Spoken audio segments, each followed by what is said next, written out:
자, 그 다음에 전형별로도 우리가 조금 그 생각을 해야 되는데, 의치대가 수시 전형이 좀 계속적으로 좀 늘어나고 있단 말이에요. 원래는 이제 정시가 좀 많은 대학도 있었고, 네네. 반반 정도의 느낌으로 가다가, 이제 수시도 좀 많이 비율을 늘렸는데, 의대만 놓고 보면 한 62.9% 정도. 네네. 전체 수시 모집 비율이 76.2%인데, 하여튼 그 정도 돼요. 치대가 한 61.2% 정도. 이렇게 선발합니다. 그러니까 전형별로 보면 학생부 종합 전형이 또, 가장 많이 선발한다고 이렇게 돼 있는데, 선생님 또 전형별로 의치대 정보 좀 정리를 해볼 필요가 있을 것 같아요. 일단 뭐 교과형 같은 경우는, 지방에 있는 의대가 좀 많이 뽑는 것 같고요. 서울권에서 고려대가 추천 전형 1을 갖다가 교과형으로 범주를 하니까 교과형에 해당되는 거고, 나머지는 거의 없는 걸로 지금 돼 있거든요. 그러니까 보통 수시를 이제 크게 네 가지 유형으로 정리하다 보면요.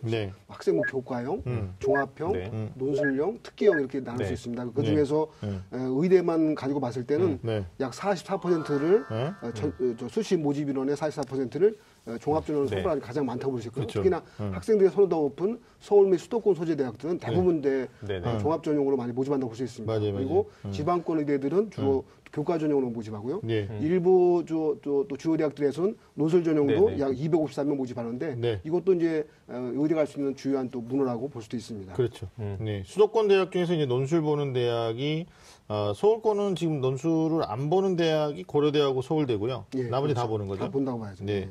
근데 성균관대가 뭐 올해 또 논술 전형에서 의대를 뽑지 않겠다 이렇게 지금 예정 발표했던데 그건 또 사실은 그래도 되겠죠. 왜냐하면 보통 학교 발표라는 것이 한 1년 전에 이미 4월 달에 발표하기 때문에 그건 유효하다고 볼 수 있습니다. 그러니까 작년에 2018학년대는 일단 10명을 뽑았거든요. 그래서 서울 상위권 대학을 생각하는 의대 생각하는 아이들이 선택지가 성균관대에 있었던 건데 만약에 이제 논술 전형을 고민하는 친구들 입장에서는 선택지 하나가 사라진 거니까 그러면 이제 6논으로 의대를 정복하려고 하는 친구들이 어찌됐든 분산 지원이 안 되고 이렇게 병목 현상이 또 일어날 수도 있는 거죠. 다른 대학의 경쟁률을 좀 올리는 주요 원인도 이제 의대를 선호하는 학생들 입장에서는 또 성대 못지않게 또 상당히 선호하는 그 의대 중에서 카톨릭대, 울산대가 논술 전형도 시행하고 있습니다. 그렇죠. 그러니까 그쪽도 선택지가 될 수 있고요. 중앙대, 경희대 등에서 또 많이 나오기 때문에 또 지방권으로 보면 경북대라든지 부산대도 또 논술을 보고 있단 말이에요. 그러니까 학생의 선택지는 여전히 6논술을 쓸 수 있을 정도로 가능합니다. 그러니까요. 뭐 지방에서 특히 인천의 인하대 같은 경우도 올해 10명 지금 배정한다고 그랬고 연세대 원주도 있지 않습니까? 그렇죠. 그래서 논술 전형도 일단 인원을 뽑는다라고 보면 될 것 같아요. 어찌됐든 교과형으로 의대가 특히 서울 상위권 대학이 많이 선발하지 않는다라는 것은 뭐 이렇게 해석해도 되겠죠. 거기에서 제공하는 내신에 대해서 뭐 그렇게 많은 부분 신뢰할 수는 없다. 그러니까 학종으로 뽑는다는 건 교과 외에도 얘들이 종합적으로 의대 진학할 가능성, 학업 역량이나 뭐 전공 적합성 이런 것들을 좀 두드러지게 본다라고 보면 될 것 같아요. 저는 이제 신뢰할 수 없다는 표현은 대학 입장에서는 좀 서운한 말을 쓸 수 있어요. 그래요? 그러니까 대학 입장에서 어쨌든 우수 학생을 뽑고 싶은데 우수 학생을 뽑는 방법에서 서울 및 수도권 소재 대학들은 너무나 많은 학생들이 몰려오는 거예요. 그 학생들 또 선별하다 보니까 학생부 종합전형으로서 좀 더 그 역량 있는 학생들 뽑으려고 하는 것이고 지방권 의대에서는 그 교과 전형만 가지고도 우수 학생들 선발이 가능하기 때문에 교과 전형도 유지하고 또 거기에 또 수능 취재도 있으니까 또 아주 쉽게 또 교과 전형으로 들어갈 수도 없는 부분도 있습니다. 그러니까 수능을 또 맞춰야 되니까 그래서 그런 부분 고려하게 되면 신뢰 문제보다는 제가 생각하는 관점에서는 우수 학생들 어떻게 선발하느냐 그 각 대학의 그 포지션에 따라서 다를 수 있다라고 볼 수 있습니다. 민감한 부분이야. 대학 얘기 나오면 약간 민감하죠. 그러니까 저도 그 오종일 선생님하고 그 비슷한 의견을 좀 가지고 있는데 실제로 이제 대학에서 대입 전형을 설계를 할 때는 두 가지 관점인 것 같아요. 어떻게 하면 우리 대학에 아주 우수한 인재를 유치할 수 있는가.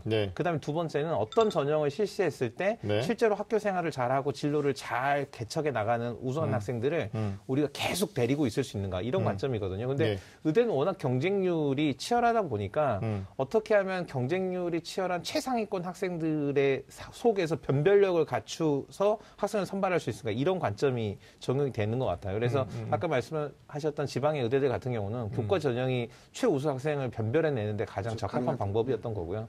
아까 우리 오종훈 선생님이 정확하게 짚어주신 게 수시의 유형이 4가지인데 의치대 또 한의대까지 보면 대학들이 의치대나 한의대가 개설돼 있는 대학들이 모든 전형으로 뽑지는 않는다는 거예요. 그러니까 맞아요. 교과로만 뽑는 대학도 있고 아니면 종합으로만 뽑는 대학도 있고 아니면 이제 종합과 논술을 같이 하는 대학도 있고. 그러니까 결국은 근데 제가 이제 조사하고 정리하다 보니까 뭐 대학이 내신을 신뢰하지 않는다라는 말은 좀 민감한 표현이긴 한데 의대 치대 모두 다 소위 말하는 이제 이런 표현이 좀 그래요. 메이저. 네. 그러니까 아이들이 1차적으로 더 선호하는 서울권 대학들은 교과형이 거의 없고 종합이 더 많은 거죠. 근데 지방으로 갈수록 아무래도 이제 내신 정복한 아이들이 많으니까 거기에 어려운 수능 최저 학력 기준이 되면 합격을 시키는 이런 형태를 띠고 있다. 의아한 게 성균관대가 왜 논술을 안 뽑나 뭐 이런 것도 있는데 오정훈 선생님 뭐 아는 정보 없으십니까? 아마 성대 입장에서는 뭐죠? 수시 학생부 종합 전형 쪽에는 이제 저기 없었잖아요. 수능 최저를 네. 다 안 했죠. 네. 그리고 아마 학생부 종합 전형으로 해도 의대에서 우수 학생들 선발할 수 있다는 어떤 자신감이랄까 네. 다른 대학들 보니까 네. 그런 걸 얻었던 것 같아요. 네. 그래서 이제 수시 논술이라는 것은 어떤 면에서는 논술 어떻게 보자 한 방에서 또 이게 정해지는 거잖아요. 근데 네. 그거보다는 종합적 능력을 중시해서 하는 그런 흐름을 보일 수 있습니다. 그래요. 하여튼 작년에 종합이 15, 논술이 10명 이렇게 해서 수시에서 25명 뽑았는데 네. 올해는 아예 그냥 25명 모두 다 종합으로 뽑으니까 근데 이게 또 입시예고라는 게 돼 있어가지고 말이죠. 지금 올해 고3 되는 아이들이 고등학교 1학년 입학할 때 미리 얘기해 줬어야지. 그러면 내가 좀 더 학생부 관리를 했을 텐데 이렇게 되는데 사실 이게 모집 인원의 변화나 전형에서의 어떤 차이점들은 예고 없이 그냥 바로바로 된다는 점도 또 우리 학생이나 우리 학부모님들은 좀 알고 계시면 좋을 것 같다라는 생각이 듭니다. 일단 본인이 생각하는 대학, 그 대학 안에서 수시 전형이 있고 정시 전형이 있는데 일단 정시로는 다 뽑아요. 그다음에 2월 1원까지 좀 있을 것 같고 수시는 특히 의치대가 한의대가 아예 전형 자체가 없는 전형도 있다. 네. 이런 점들을 유의하시고 서울권 아이들이 내신 관리 어렵기 때문에 내신이 잘 안 된 친구들이 지방의대를 수시 교과형으로 쓰기는 어렵다고 보는 거죠.